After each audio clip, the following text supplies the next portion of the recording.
नमस्कार साथियों, एक बार फिर से स्वागत है आपका अपने यूट्यूब चैनल आकांक्षा अध्याय में।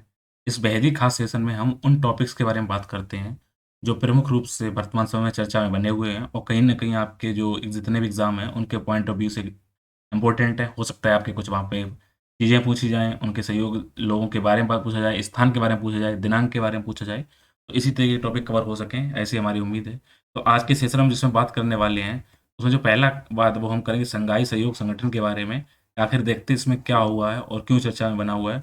और दूसरी हम जो बात करने वाले हैं वो है आसियान देश के बारे में कि आसियान देशों के बारे में इस टाइम हमें क्यों पढ़ना ज़रूरी है और ये क्यों चर्चा में बने हुए हैं।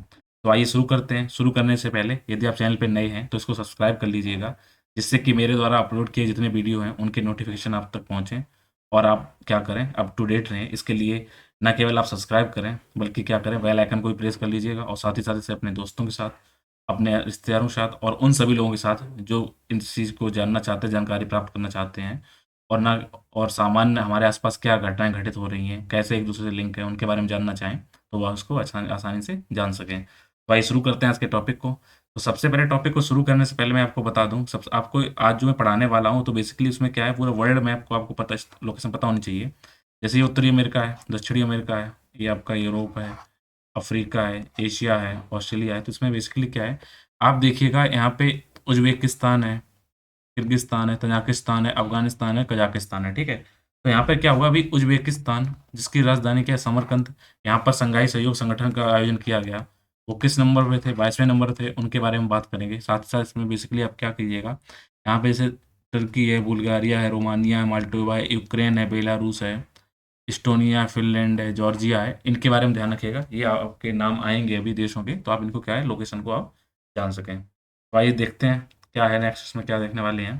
तो हम बात करते हैं सबसे पहले शंघाई सहयोग संगठन के बारे में और फिर हम बात करेंगे आसियान देशों के बारे में। तो सबसे पहले अगर हम शंघाई सहयोग संगठन के बारे में बात करें, तो चीन के जो राष्ट्रपति हैं, जो शी जिनपिंग हैं, उन्होंने क्या किया है, इन्होंने जो उनके सदस्य देश हैं, उनसे ये अपील की है कि आप क्या करिए कि आप एक-दूसरे के साथ सहयोग बनाए रखिए, साथ ही साथ क्या करिए, ऐसी कोशिश करिए कि आपके जो खुद के देश हैं, वहाँ पर स्थिरता बनी रहे और क्या कोई भी विदेशी ताकतें आपकी शांति और स्थिरता को भंग ना कर पाएँ और ख़ासकर उन्होंने इसको टारगेट किया है। जो भी ऐसा हो रहा है, जहाँ पर क्या हुआ है, जो भी उकसाए जा रहे हैं, जो रंग क्रांतियाँ हैं, जिसको कलर रिवॉल्यूशंस बोला जाता है, ये जो रंग रिवॉल्यूशंस हैं या क्रांतियाँ हैं, इनसे क्या करें, देश को बच सकें, चरमपंथ के बारे में न जा सकें, ठीक है?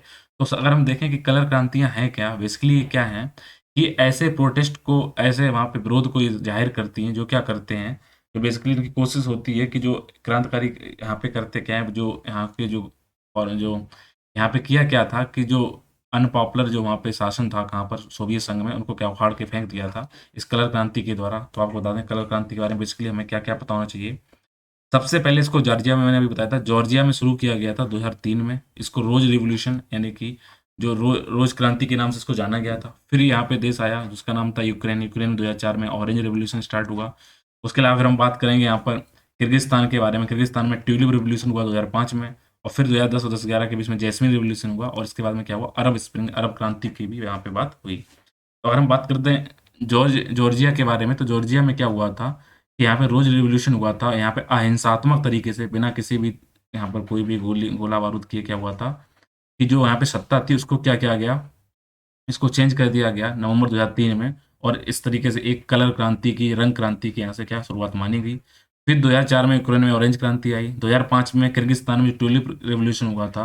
यहाँ पे क्या हुआ था, यहाँ पर जो किर्गिस्तान में ये जो क्रांति की गई, इसने क्या किया, वहाँ के जो राष्ट्रपति प्रेसिडेंट थे, अक्सर आक्यूब को इनको क्या किया 2005 में वहाँ से क्या किया गया था, सत्ता से हटा दिया गया था, अपदस्थ कर दिया गया था। उसके बाद में जो सबसे पॉपुलर क्रांतियों में से एक है, वो हुई थी दिसंबर 2010 और जनवरी 2011 के बीच में, जिसको ट्यूनीशिया के अंदर बोला गया था।